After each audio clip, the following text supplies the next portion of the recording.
Berlin, 28. Oktober 2008. Ein schwerer Morgen im Herzen Europas, bedeckt von dunklen, tief hängenden Wolken.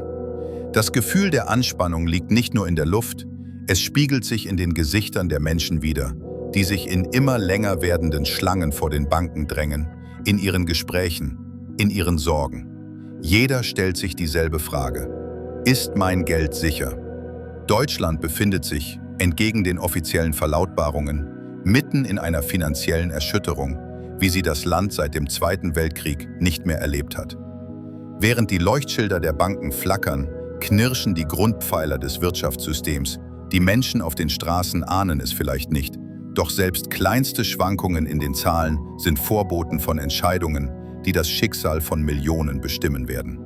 Die Bundeskanzlerin tritt vor die Kameras, ihre Stimme ruhig, aber nicht frei von Spannung, und wiederholt: Die Einlagen sind sicher.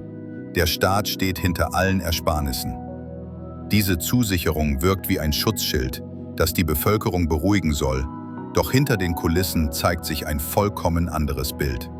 Finanzinstitute misstrauen einander, der Interbankenmarkt ist nahezu eingefroren.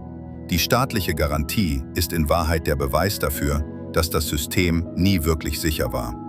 Die eigentliche Bedrohung liegt jedoch tiefer. Die Krise, mit der Deutschland konfrontiert ist, beschränkt sich nicht auf die Löcher in den Bankbilanzen.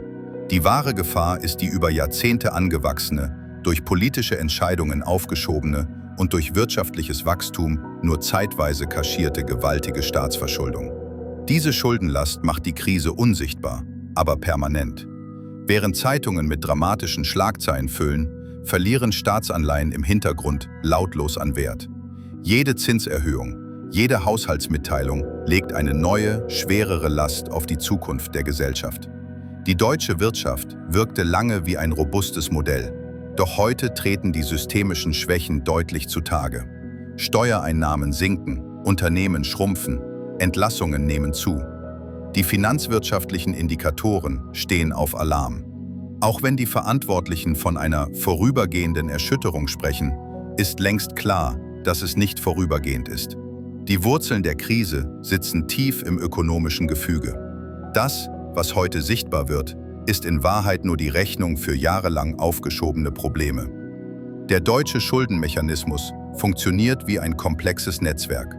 Auf der einen Seite das Defizit des Bundeshaushalts, auf der anderen Seite der wachsende Finanzbedarf der Bundesländer und zusätzlich die enorme Belastung des Sozialsystems. Jedes dieser Elemente wirkt einzeln, doch sie alle treffen sich in einem einzigen Punkt: der Erkenntnis, dass das System nicht nachhaltig ist. Der Schuldenhunger des Staates ist inzwischen so groß geworden, dass selbst minimale Zinsbewegungen den Haushalt erschüttern können.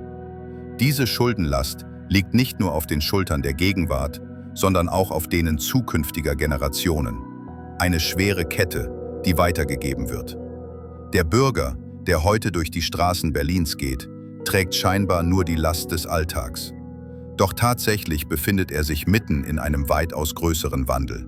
Das Geld in seiner Tasche, die Einlagen auf den Konten, die staatlichen Vermögenswerte, alles beruht auf derselben mathematischen Wahrheit. Das System ist zerbrechlich, weil es künstlich durch Schulden aufgebläht wurde.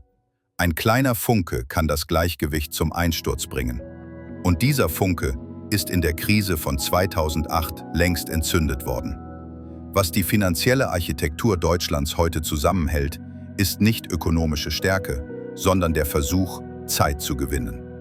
Politiker betonen in jeder Erklärung die Stabilität, während Ökonomen die nüchternen Zahlen lesen. Dieses System kann nicht ewig bestehen.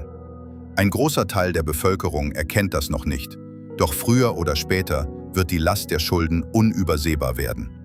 Deshalb ist der 28. Oktober 2008 nicht nur ein weiterer Krisentag, sondern ein Wendepunkt in der wirtschaftlichen Geschichte Deutschlands.